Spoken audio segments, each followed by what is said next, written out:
రాష్ట్రం మొత్తం కూడా అంబటి రాంబాబు గారి గురించి చర్చించుకుంటుందండి. అంబటి రాంబాబు గారు కాబోయే కాలానికి వైఎస్ఆర్సీపీలో డిప్యూటీ సీఎం పక్కా ఇది మాట్లాడుకుంటారు.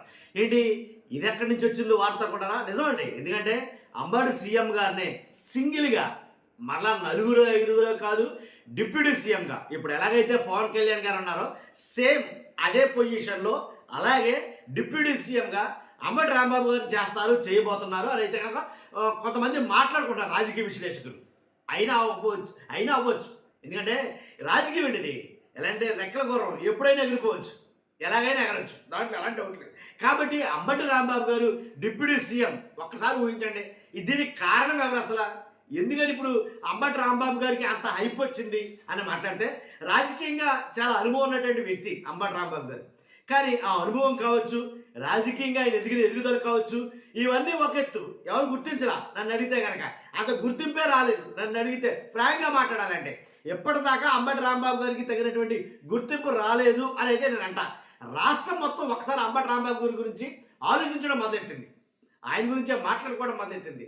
కాబట్టి నిజంగా అంటే ఏ స్థాయిలో మాట్లాడుకుంటారంటే అంబటి రాంబాబు గారి గురించి గ్రౌండ్ లెవెల్లో ఏంటి వంగవీటి రంగా గారు, ముద్రగడ గారు, తర్వాత అంబటి రాంబాబు గారు కాపు నాయకుల్లో. అర్థమైందా? అంటే అంబటి రాంబాబు గారిని వంగవీటి రంగా గారితో పోల్చి సరిసమానంగా చూస్తున్నారంటే దాన్ని బట్టి లెక్కండి. కాపు నాయకుల్లో మరో కాపు నాయకుడు రంగా గారి తర్వాత అంబటి రాంబాబు గారే అనే స్థాయికి అయితే కనుక చేరుకోగలిగాడు. దానికి కారణం ఏంటో మీకు తెలుసు. ఏదైతే ఆయన మీద దాడి జరిగిందో ఆ దాడి తర్వాత ఏదైతే ఆయన మీద అరెస్టులు జరిగాయో ఆ అరెస్టులు జరుగుతున్న పర్వం చూస్తే కనుక రాష్ట్రం మొత్తం మీద కాపు నాయకులు అందరూ కదిలి వెళ్తున్నారు అంబటి రాంబాబు గారిని వాళ్ళ కుటుంబాన్ని పరామర్శించడానికి. రాష్ట్రంలో కాపు నాయకులందరూ ఒకే ఏకతాటి మీదకి వచ్చి ఆయన గురించి మాట్లాడుకున్నారు, ఆయన చేసిన పనుల గురించి కూడా మాట్లాడుకుంటారు. కాబట్టి ఖచ్చితంగా కాబోయే డిప్యూటీ సీఎం అంబటి రాంబాబు గారు అని నేను అన్నా కానీ మీరు ఆశ్చర్యపోనవసరంలా. ఎందుకు చెప్తానంటే, ఏదైతే చంద్రబాబు నాయుడు గారు దూషించిన కేసులో బెయిల్ వచ్చిందిరా అని అనుకునేసరికి మళ్ళీ పట్టాభిపురం ఏదైతే పోలీసులపై దౌర్జన్యం అని అన్నారో దాంట్లో మళ్ళీ రిమాండ్ విధించడం జరిగింది. దాంట్లో కూడా బెయిల్ వచ్చిందిరా అనేసరికి సత్తెనపల్లిలో ఏదైతే సంక్రాంతి సంబరాల భాగంగా ఏదో అక్రమాలు వసూలు చేశారని చెప్పేసి దాంట్లో మళ్ళీ పీటీ వారెంట్ వేయడంతో మళ్ళీ దాంట్లో రిమాండ్ అయితే విధించడం జరిగింది. మళ్ళీ ఈ నెల 26 వరకు రిమాండ్ ఉండటం జరిగింది. కాబట్టి అరెస్టు చేసే కొలిది అంబటి రాంబాబు గారు హైప్ పెరుగుతుంది అని అనాలి. కాబట్టి కావాలని అంబటి రాంబాబు గారు బయటికి రావట్లేదని కొంతమంది మాట్లాడుకున్నారు, కాబట్టి బయటికి తీసుకురావట్లేదని కొంతమంది మాట్లాడతారు. ఏది ఏమైనప్పటికీ వాస్తవాల్లోకి వెళ్తే కనుక అంబటి రాంబాబు గారు మామూలు విషయం కాదు, ఆయన డిప్యూటీ సీఎంఏ, దాంట్లో ఎలాంటి డౌట్ లేదు. కాబట్టి ఆయన కూడా ఆయన ఎలా అంటే జైలుకి వెళ్ళిన వాళ్ళు ఒకసారి చూస్తే కనుక జగన్మోహన్ రెడ్డి గారు జైలుకి వెళ్ళారు, సీఎం అయ్యారు. చంద్రబాబు నాయుడు గారు జైలుకి వెళ్ళారు, జైలుకి వెళ్ళిన తర్వాత మరలా సీఎం అయ్యారు. జైలుకి వెళ్ళి వచ్చిన ప్రతి ఒక్కరు కూడా ఏంటో ఎలా అంటే ఒక గీటు రాయి పెట్టినట్టుగా మారుతుంది వాళ్ళ విధానం అనేది కనుక మాట్లాడుకుంటూ ఉంటారు. నిజంగా అదే జరుగుతుందేమో. జైలుకి వెళ్ళాం అనే ఎలాంటి భావం కనిపించట్లేదు అంబటి రాంబాబు గారిలో. అసలు ఒక్క మాటలో చెప్పాల్సి వస్తే కనుక మొన్న జరిగిన ఇన్సిడెంట్ చూస్తే కనుక పోలీసు వ్యాన్లో ఉన్న అంబటి రాంబాబు గారు, నేను మీకు ఆ వీడియో పెడతా. పోలీసు వ్యాన్లో ఉన్న అంబటి రాంబాబు గారు జనాలందరూ చూస్తుండగా ఎలా అన్న సంజ్ఞలు చేశారా లేదా, చూసారా లేదా మీరు? నేను ఆ వీడియో పెడతాను ఖచ్చితంగా. అంటే ఆయనలో ఒక దృఢ నిశ్చయం అయితే ఏర్పడిందేమో అని అయితే నాకు అనిపించింది. కాబట్టి అంతేకాదు ఆయన గురించి చాలామంది రాజకీయ విశ్లేషకులు పలు రకాలుగా మాట్లాడుకున్నారు. నేనొక్కడే కాదు, చాలామంది. ఎవరైతే జనసేనకు సంబంధించినటువంటి అడ్వకేట్ రజనీ గారు ఉన్నారు, ఇప్పుడైతే ఆ పార్టీలో లేరు, కానీ ఆ రజనీ గారు కొన్ని మాటలైతే మాట్లాడారండి అంబటి రాంబాబు గారి గురించి. ఏం మాట్లాడారనేది ఒక్కసారి ఆ వీడియో పెడతాను చూడండి ఒకసారి. అంబటి రాంబాబు గారు కూడా పాత పెండింగ్ కేసులు తీసిన ఆయన కూడా ఏం బాధ లేదు, తీయండి 10 రోజులు కాకపోతే ఇంకో 15 రోజులు ఉంటా, ఇంకా చాలా ఉన్నాయట కదా. కృష్ణాంజలి గారు ఒక పెద్ద అంబటి రాంబాబు గారు కూడా పాత పెండింగ్ కేసులు తీసిన ఆయన కూడా ఏం బాధ లేదు, తీయండి 10 రోజులు కాకపోతే ఇంకో 15 రోజులు ఉంటా, ఇంకా చాలా ఉన్నాయట కదా. కృష్ణాంజలి గారు ఒక పెద్ద లిస్ట్ చెప్పారు. ఆ లిస్ట్ ఆయన కూడా ఉందామని అనుకుంటున్నాడు లోపల. మీకెందుకు కంగారు? ఆ లిస్ట్ లో ఎన్నైనా తీయమనండి. అరే తగ్గేదే లేని ఆయన మీకు నాకెందుకు బాధ?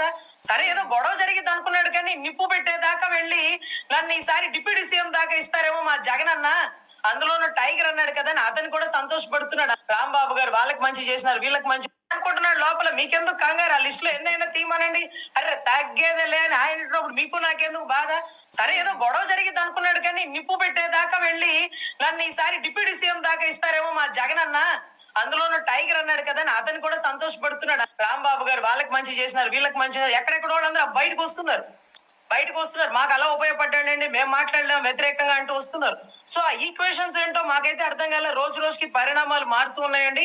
ఎనీవే నిప్పు పుట్టించడం ప్రతిపక్ష నాయకులు దాడులు గతంలో ఒక 10 సంవత్సరాల క్రితం కూడా ఎప్పుడు నేనైతే చూడలేదండి. ఉండవల్లి అరుణ్ కుమార్ గారు అన్నారు, అదేంటో తిట్టినోడికేమో సెంట్రల్ జైలు, నిప్పు పెట్టి తగలబెట్టినోడేమో స్టేషన్ బెయిల్. ఇదే విధ్వంసం.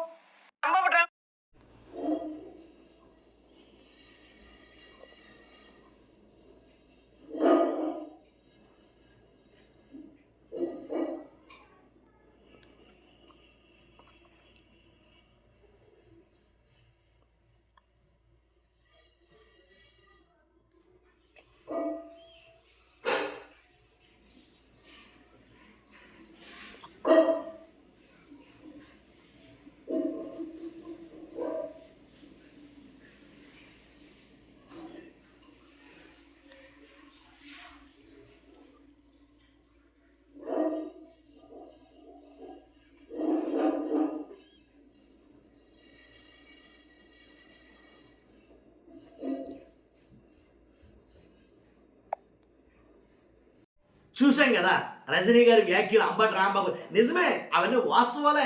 అలాగే జరుగుతుంది. అంబటి రాంబాబు గారి విషయంలో అలాగే జరుగుతుంది. ఒక రాష్ట్రానికి వైఎస్ఆర్సీపీలో మరలా నెంబర్ 1 నాయకుడిగా ఉన్నారు అని అయితే కనుక ప్రూవ్ అవుతుంది ఇవన్నీ జరుగుతున్న సంఘటనలు బట్టి. వంగవీటి రంగా గారి తర్వాత కాపు నాయకుల్లో అలాంటి కాపు నాయకుడు, అంటే తెగించి మాట్లాడే కాపు నాయకుడు, అలాంటి కాపు నాయకుడు మళ్ళీ ఒకడు వచ్చారు అని అయితే కనుక ఖచ్చితంగా మాట్లాడుకున్నారు ఈ విషయాల గురించి. కాబట్టి అంతేకాదు, అంబటి రాంబాబు గారు ఈ మధ్యలో మళ్ళీ బయటకు వస్తారట, కానీ ఇంకా చాలా పీటీ వారెంట్లు అయిపోతారట, ఇంకా చాలా సెక్షన్లు అయితే ఉండబోతాయంట. ఏంటది? సెక్షన్ 307 ఒకటే, అలాగే ఐపీసీ సెక్షన్ 147, 148 ఒకటి, అలాగే సెక్షన్ 325 ఒకటి, అలాగే సెక్షన్ 120B ఒకటి, ఇలా చాలా సెక్షన్లతోటి పీటీ వారెంట్లతోటి ఆయన ఇప్పుడెప్పుడే బయటకు వచ్చే పనే లేదు అంటున్నారు. ఆయన రాకపోయినా పర్లేదు అనుకుంటున్నారు చాలామంది నిజంగా. ఎందుకంటే రోజు రోజుకి రాటు తొలుతున్నాడు, దాంట్లో ఎలాంటి డౌట్ లేదని కొంతమంది వ్యాఖ్యానిస్తున్నారు. కానీ మొత్తానికి ఎలాగైతే రాజకీయంగా ఇన్నేళ్ల బట్టి రాజకీయంగా రాని గుర్తింపు ఆయన ఇప్పటికి వచ్చింది అని అయితే చెప్తాను నేను, నా ఉద్దేశం ప్రకారంగా అయితే కనుక. అవునంటారు కాదంటారు మీరే చెప్పాలి కామెంట్ రూపంలో. అంతేకాదు, ఒక కాపు నాయకుడిగా, నిఖార్సైన కాపు నాయకుడిగా మంచి గుర్తింపు లభించింది ఇప్పుడైతే కనుక. రాష్ట్రంలో ఉన్న ప్రతి కాపులు మాట్లాడుకునేటట్టుగా ఒక గుర్తింపు అయితే లభించింది అని నేను అనుకుంటున్నాను. మీరేమనుకుంటారో కామెంట్ రూపంలో తెలియజేయండి ఖచ్చితంగా. కాబట్టి అంటే కాబోయే డిప్యూటీ సీఎం అనేది ఊహాతీతమైనప్పటికీ వాస్తవ రూపం దాల్చుకున్న ఆశ్చర్యపోవడం అవసరంలా. ఎందుకని వైఎస్ఆర్సీపీలో పేరెన్ని దిగినటువంటి నాయకుల్లో అంబటి రాంబాబు గారు ఎవరు అనేది చెప్పాలి. దాంట్లో ఎలాంటి మొహమాట లేదు, దాంట్లో ఎలాంటి డౌట్ లేదు. ఎక్కడికి ఎందుకంటే ఉండవల్లి అరుణ్ కుమార్ గారు ఏదైతే ఆయన లోపలికి వెళ్ళి చూసి వచ్చారో అంబటి రాంబాబు గారిని, ఆయన బయటకు వచ్చి మాట్లాడిన మాట ఒక్క మాట చెప్పమంటారా? ఏదైతే ఆయన మీద దాడి చేసి ఇల్లు తగలబెట్టేసి నానా రాద్ధాంతం చేసిన వాళ్ళకేమో స్టేషన్ బెయిల్ ఇచ్చేసారు. జస్ట్ తిట్టాడన్న ఆయనకేమో ఇంకా రిమాండ్ల మీద రిమాండ్లు విధిస్తారు అని మాట్లాడారు. రాష్ట్రం అందరూ అలా మాట్లాడుకుంటారుగా. మీరు కొంతమంది మాట్లాడుకోవడం ఏంటి, రాష్ట్రంలో ఉన్న ప్రజలందరూ మాట్లాడుకుంటారు. ఈరోజు రిమాండ్లో ఉన్నాడంటే కావాలని అక్రమ కేసులు బనాయించి రిమాండ్లో ఉంచుతున్నారు అని మాట్లాడుకుంటారు. సో అంటే ఒక కాపు నాయకుడిని బాధిస్తున్నారు అన్నట్టుగా వేరే వెర్షన్ కూడా ఉంది దాంట్లో మళ్ళీ. కాబట్టే ఏదేమైనా నేను చెప్పిన విషయాలు అయితే కనుక మీ అభిప్రాయం ఏంటో ఖచ్చితంగా కామెంట్ రూపంలో తెలియజేయండి. ఫస్ట్ అయితే లైక్ చేయండి. Thank you very much.